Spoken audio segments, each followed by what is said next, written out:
السلام علیکم اور ہوپ میں ایک بار پھر خوش آمدید۔ یہ وہ جگہ ہے جہاں ہم قرآن کے ہر لفظ کے پیچھے پوشیدہ الہی حکمت پر غور کرتے ہیں۔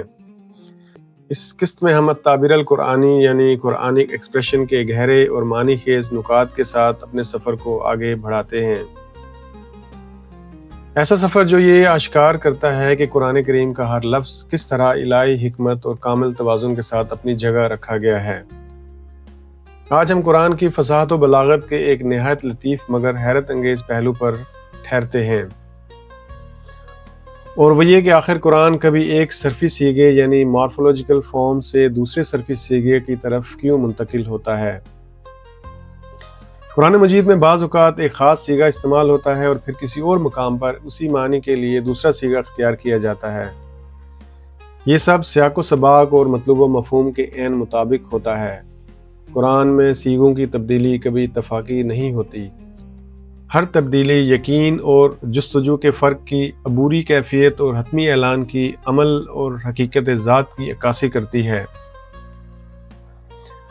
ہم پچھلی اقساط میں یہ بات بیان کر چکے ہیں کہ ایک وربل ناؤن یعنی مصدر صفت یعنی ایڈجیکٹو کے مقابلے میں زیادہ قوی ہوتا ہے، کیونکہ وہ محض فعل کے وقوع کو نہیں بلکہ خود فعل کی حقیقت کو بیان کرتا ہے۔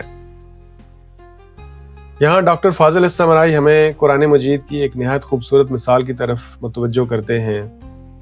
سورہ الانعام کی آیت نمبر 78، جہاں فرمایا، پھر جب انہوں نے سورج کو چمکتا ہوا دیکھا تو کہا، یہ میرا رب ہے، یہ سب سے بڑا ہے۔ پھر جب وہ بھی غروب ہو گیا تو کہا، اے میری قوم جن کو تم اللہ کا شریک ٹھہراتے ہو، میں ان سب سے بیزار ہوں۔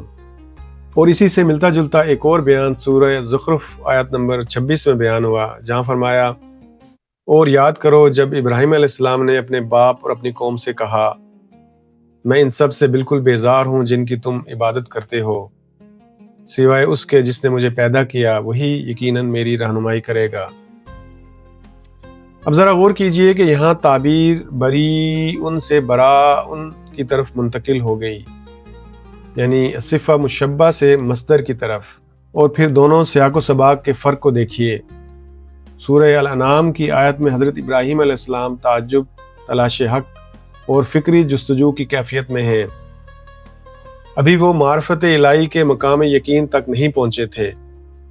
انہوں نے ستارے، پھر چاند، پھر سورج کو رب سمجھنے کا امکان ظاہر کیا، اور اس کے بعد ان سب سے برات کا اعلان کیا، جبکہ سورہ زخرف میں وہ اعلان اور اظہار کے مقام پر ہیں۔ وہ اپنے رب پر ایمان لا چکے ہیں، شرک سے اپنی مکمل اور اعلانیہ برات کا اظہار کر رہے ہیں، اور اپنی قوم کو ہدایت دینے کے بعد صاف اور قطعی علیحدگی کا اعلان کر رہے ہیں۔ یوں دونوں مقامات مختلف ہیں، اور اسی لیے دونوں تعبیرات بھی مختلف۔ چنانچہ پہلی آیت میں بریء اور دوسری میں براء، کیونکہ براء بریء سے زیادہ قوی ہے۔ جب برات مصدر کے صیغے میں آتی ہے تو وہ وقت، شخص اور حالت کی قید سے آزاد ہو کر خود فعل کی خالص حقیقت کو ظاہر کرتی ہے۔ بالکل اسی طرح جیسے ہم کہتے ہیں وہ عادل ہے، لیکن عدل زیادہ قوی ہے، کیونکہ اس کا مطلب یہ ہوتا ہے کہ مسلسل عمل کے نتیجے میں عدل اس کی ذات کا حصہ بن چکا ہے۔ چنانچہ بریء موجودہ برات کو ظاہر کرتا ہے، ایک حالت یا کیفیت کی ترجمانی کرتا ہے، نرم اور بیانیہ انداز کی برات، جبکہ براء مطلق، دائمی اور حتمی برات کو بیان کرتا ہے، وقت سے ماوراء ہے، گہرائی، حقیقت اور قطعی علیحدگی کا اظہار ہے۔ برات انسان کی پہچان بن جاتی ہے۔ یہ اس لیے زیادہ مضبوط ہے کیونکہ مصدر شخص، وقت اور قید کو ہٹا دیتا ہے، صرف خالص اور مکمل نفی باقی رہتی ہے، نہ جزوی بیزاری، نہ جذباتی نرمی، بلکہ مکمل قطع تعلق۔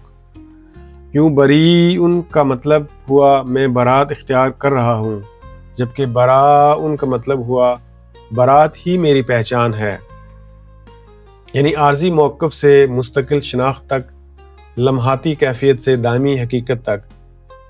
اسی نوعیت کی ایک مثال اللہ تعالیٰ کا وہ فرمان ہے جو سورہ ہود آیت نمبر 46 میں آیا ہے، حضرت نوح علیہ السلام کے بیٹے کے بارے میں، جہاں اللہ نے فرمایا، اے نوح، وہ تمہارے اہل میں سے نہیں ہے، بے شک وہ سراسر ناپاک عمل ہے۔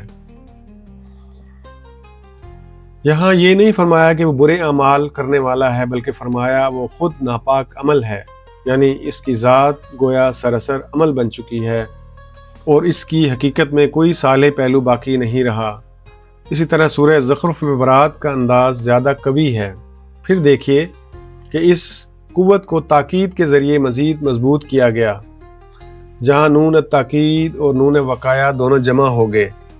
سورہ زخرف میں فرمایا اننی براء، جبکہ سورہ الانعام میں صرف انی بریء، کیونکہ یہاں سیاق تاکید کا تقاضا کرتا ہے اور نون کا اضافہ اس مضبوط اعلان کے لیے موزوں ہے۔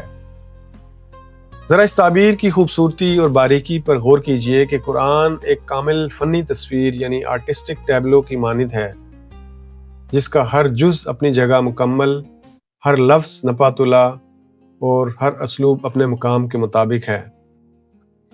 اسی مفہوم کو امام الرازی رحمۃ اللہ کے اس قول سے بخوبی سمجھا جا سکتا ہے کہ قرآن اپنی وحدت اور ہم آہنگی میں یوں ہے گویا ایک ہی مکمل آیت ہو، داخلی طور پر مربوط اور الہی نظم سے معمور۔